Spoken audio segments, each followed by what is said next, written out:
दोस्तों, मेरी आपकी सबकी कहानी में आपका स्वागत है।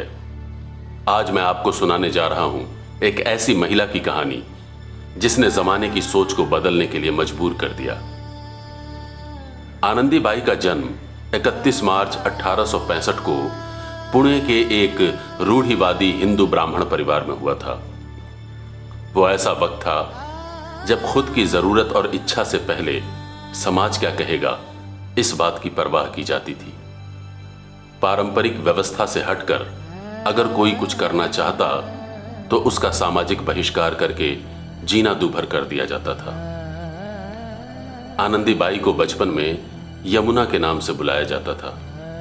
उनका लालन पालन उस समय की संस्कृति के अनुसार हुआ था, जिसमें लड़कियों को पढ़ाने के बारे में सोचा भी नहीं जाता था और साथ ही उनके ऊपर बहुत ज्यादा बंदिश होती थी।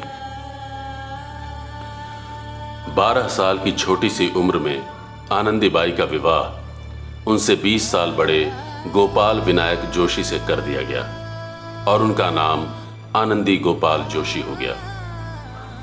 आनंदी उस वक्त मात्र 14 साल की थी जब उन्होंने अपने बेटे को जन्म दिया, लेकिन किस्मत को शायद उनका मां बनना रास नहीं आया और तबीयत खराब होने की वजह से वो बच्चा 10 दिनों बाद ही गुजर गया। इससे उन्हें इतना गहरा सदमा पहुंचा कि वो अंदर ही अंदर पूरी तरह से टूट गई। बड़ी मुश्किल से कुछ महीनों बाद आनंदीबाई ने अपने आप को संभाला और डॉक्टर बनने का फैसला किया। वो नहीं चाहती थी कि जिस तरह डॉक्टरी के अभाव में उनके बेटे की जान गई, वैसे ही दूसरे बच्चों की भी जान जाए। उनके इस फैसले पर उनके परिवार और समाज के बीच विरोध की लहर उठ खड़ी हुई। सबने कहा, यह कैसे हो सकता है? लड़की और डॉक्टर? अरे थोड़ा बहुत लिखना पढ़ना सीख जाए उतना काफी है। मगर उनके इस फैसले में पति गोपाल राव ने उनका पूरा साथ दिया। गोपाल विनायक एक प्रगतिशील विचारक थे और महिला शिक्षा का समर्थन भी करते थे। उन्होंने खुद आनंदीबाई को अंग्रेजी, संस्कृत और मराठी भाषा सिखाई थी।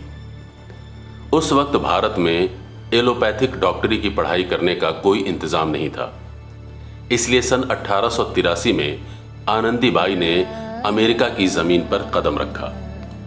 उस दौर में वो किसी भी विदेशी जमीन पर कदम रखने वाली पहली भारतीय हिंदू महिला थी। 11 मार्च 1886 को वो एमडी की डिग्री लेकर भारत लौट आईं। जब उन्होंने ये डिग्री प्राप्त की तब महारानी विक्टोरिया ने उन्हें बधाई पत्र लिखा और भारत में उनका स्वागत किसी महान नायिका की तरह किया गया।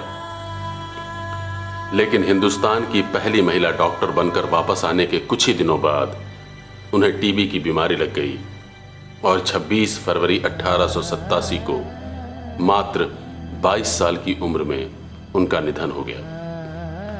आनंदीबाई ने जिस मकसद से डॉक्टरी की डिग्री ली थी उसमें वो पूरी तरह से सफल नहीं हो पाई, लेकिन उन्होंने समाज में वो जगह बनाई जो आज भी एक मिसाल है।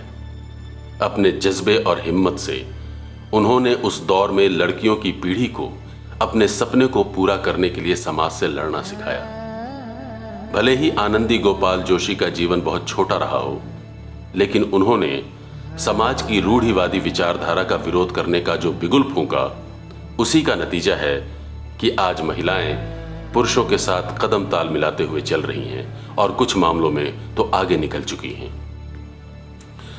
उनकी कहानी कड़ी मेहनत और अटूट इरादे का लाजवाब उदाहरण है। तो ठीक है दोस्तों, इसी के साथ हम आज अपनी बात यहीं खत्म करते हैं। अगली बार मिलेंगे ऐसी ही किसी दिलकश कहानी के साथ। अगर आपको लगे कि हमारे चैनल पर ऐसी बातें की जाती हैं जो आपको अपने घर वालों, अपने दोस्तों तक भी पहुंचानी चाहिए, तो हमारे चैनल को लाइक करें, शेयर करें और सब्सक्राइब करें। शुक्रिया।